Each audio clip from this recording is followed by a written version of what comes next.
अण्णाभाऊ साठे.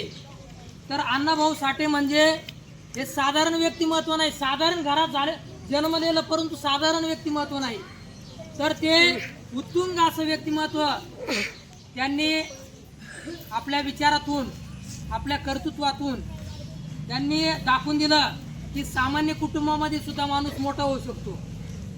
म्हणजे माणसाला मोठं होण्यासाठी केवळ एखाद्या जातीची कुबडी घ्यावं लागते असं नाही, तर कोणतंही बुद्धिमत्तेचं काम जर असेल तर त्या ठिकाणी कोणत्याही जातीची मक्तेदारी नाही. म्हणून या ठिकाणी अण्णाभाऊ साठे यांनी आपल्या उत्तुंग अशा व्यक्तिमत्वाची भरारी आपल्या महाराष्ट्रामधून घेतलेली आहे. तर अण्णाभाऊ साठे हे ज्या वेळेला तुमच्यासारखे शाळेत आले इयत्ता पहिलीच्या वर्गामध्ये, तर पहिलीच्या वर्गामध्ये शाळेत आल्यानंतर त्या काळामध्ये जे प्रस्थापित जातीवंताचा वर्ग होता तो अतिशय प्रखर होता. तर त्यांना एका कोपऱ्यात बसवलं गेलं आणि अण्णाभाऊला हे पहिलीच्या वर्गातला विद्यार्थी, त्याला त्या समाजाचे ते चटके त्यावेळेला पहिले बसले. तर अण्णाभाऊला त्या काळामध्ये त्या मास्तरांनी हिडीस फिडीस केलं. अण्णाभाऊला वाटली ही शाळा आपल्या काही कामाची नाही. अण्णाभाऊनी त्याप्रमाणे त्या मास्तरांनी अण्णाभाऊला थोडंसं मारलं. अण्णाभाऊनी उठला घेतला आणि दगड त्या मास्तरांच्या डोक्यात फेकून मारला. म्हणजे त्यांनी तो दगड मारला म्हणजे काय, तर त्या प्रस्थापित सत्तेविरुद्ध त्यांनी बंड पुकारलं. थोडक्यात ते अण्णाभाऊचा जन्म आता या ठिकाणी बंड पुकारलं म्हणजे लक्षात घ्या. अण्णाभाऊ साठेंचं एवढं मोठं कार्य आपण पाहतो की अण्णाभाऊ साठेंनी जवळजवळ 35 कादंबऱ्या लिहिल्या. आणि ज्या वेळेला म्हणजे 15 ऑगस्ट 1947ला भारताला स्वातंत्र्य मिळालं आणि 16 ऑगस्ट 1947ला अण्णाभाऊ साठेने 20,000 लोकांचा मोर्चा वरती नेला आणि त्यांनी सांगितलं की ये आजादी झुटी है, इस देश की जनता भुकी है.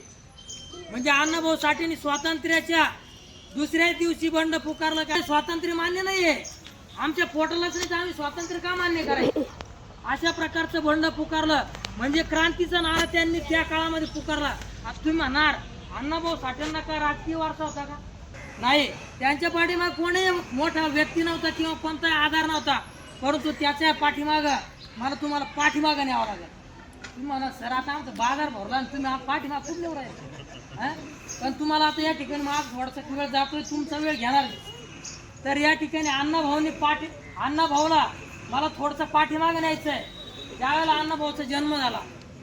अण्णाभाऊचा जन्म आता सांगितलं की त्यांचा जन्म हा गोरगरीब आणि वंचित अशा कुटुंबामध्ये झाला. त्यांच्या वडिलाचं नाव होतं भाऊराव आणि आईचं नाव होतं वालूबाई. तर या दाम्पत्याने या महान विभूतीला जन्म दिला. त्यावेळेला जन्म झाला आणि त्यांचं 18 विश्व दारिद्र्य म्हणजे आपण जे मुलांना आपण काय म्हणतो कागोळ म्हणतो का आपण, त्याला कागोळच म्हणतो त्याला.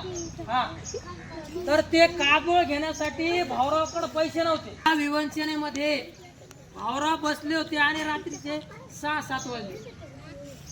त्याच वेळेला संध्याकाळचा किर्र आवाज, सगळीकडे अंधार पडलेला आणि घोड्यांच्या टापांचा आवाज त्या ठिकाणी ऐकायला आला. तर त्या अंधारामध्ये फकीरा नावाचा क्रांतिकारक, ज्याने इंग्रजांचा खजिना लुटून आणलेला होता, तर त्यांनी आवाज दिला, अरे भाऊराव, अरे कुठे आहे? हा आवाज ऐकल्यानंतर भाऊराव थोडासा आवाज आपल्यासा वाटला आणि ते पटकन उभं राहून त्या वाटेकडे गेले. तर पाहतो तर त्या ठिकाणी फकीरा आणि एवढा मोठा पैशाचा गठोडा घेऊन चाललेला. तर त्या ठिकाणी त्यांनी बोलवलं या म्हणे. तर त्यांना पाणी वगैरे दिलं, त्या फकीराला पाणी वगैरे दिलं आणि त्यांनी विचारलं की माझी बहीण कुठं दिसत नाही. तर भाऊरावांनी सांगितलं ती बाळंतीण झालेली आहे. तर हे ऐकल्यानंतर त्या फकीराला आनंद झाला. त्याला वाटलं की आपण मामा झालो. फकीरा क्रांतिकारकाने त्यांच्या हातात 1 रुपया टेकवला. तोही क्रांतिकारक होता. काय होता? क्रांतिकारक होता. विचारांची ताकद असणारी माणसं होते ते, की याचा कातबोळ घ्या, या मुलांचं संगोपन करा.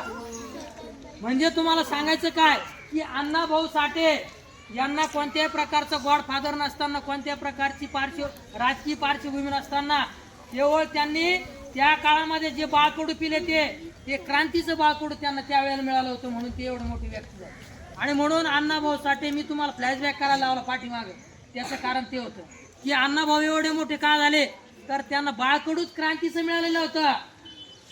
त्यांना तो कादवळच असा क्रांतीचा मिळालेला होता की त्यामुळं त्यांनी सांगितलं होतं की ये देश की जनता भुकी आहे, ये आजादी झुटी. सामान्य माणसाचं काम नाही. आणि ही ताकद इथपर्यंत थांबली नाही त्यांची. त्यावेळेला त्यांनी आपल्या भारताचे विचार रशियापर्यंत पोहोचवले होते. म्हणजे छत्रपती शिवाजी महाराजांचा पोवाडा त्यांनी त्या रशियामध्ये पोहोचवला होता. अण्णाभाऊ साठेंनी जवळजवळ 35 कादंबऱ्या लिहिल्या. आता तुम्ही म्हणा अण्णाभाऊ साठे तर फक्त 1.5 दिवस शाळेत गेले आणि त्यांनी कादंबऱ्या कस काय लिहिल्या, असाही प्रश्न पडेल की नाही. त्यांच्याकडे काय अशी जादूचं एखादी गोळी होती काय, गोळी घेतलेलं कादंबऱ्या लिहायला लागले नाही. तर हा कष्टांचा प्रवास होता. आपल्या कामगारांबरोबर काम करत असताना ज्या ज्या मुंबईमधले ज्या पाट्या असतील त्या पाट्यावरती लिहिलेले अक्षर त्यांनी गिरवली आणि त्यामधून प्रेरणा घेतली आणि त्यांनी आपलं लिखाण सुरू केलं. डॉक्टर बाबासाहेब आंबेडकर यांचा मृत्यू झाला 6 डिसेंबर 1956ला. त्यावेळेला सगळे साहित्यिक एकत्र गोळा झाले. तर त्या ठिकाणी श्रद्धांजलीपर प्रत्येकजण त्या ठिकाणी भाषण देत होता. अण्णाभाऊचा त्या ठिकाणी नंबर आला. अण्णाभाऊने सांगितलं की बाबासाहेबांचा विचार व्यक्त करण्यासाठी मी या ठिकाणी आलो आहे, परंतु त्या अगोदर मी माझी जी फकीरा कादंबरी आहे ती डॉक्टर बाबासाहेब आंबेडकर यांच्या चरणी अर्पण केलेली आहे असं त्यांनी अगोदर सांगितलं. आणि त्यांनी पुढे जाऊन सांगितलं की डॉक्टर बाबासाहेब आंबेडकरांनी मला सांगितलं की जग बदल घालून घाव सांगून गेले माझं भीमराव. म्हणजे त्यांनी सांगितलं की बाबासाहेबांनी मला अगोदर सांगितलंय की तुझ्याकडे ताकद आहे, या ताकदीचा वापर करून तू हे जग बदल, या जगाला घाव घाल, त्यावेळेला हे जगामध्ये बदल होईल. तर अशा या अण्णाभाऊंचे विचार हे अतिशय मोलाचे विचार आहेत. अण्णाभाऊ साठे असो, डॉक्टर बाबासाहेब आंबेडकर असो, छत्रपती शिवाजी महाराज असो, महात्मा फुले असो, हे माणसं हे एकमेकाच्या जातीचे नातेवाईक नव्हते, तर ते केवळ एका विचारांचे होते. विचारांचा वारसा घेऊन चालणारे होते ते.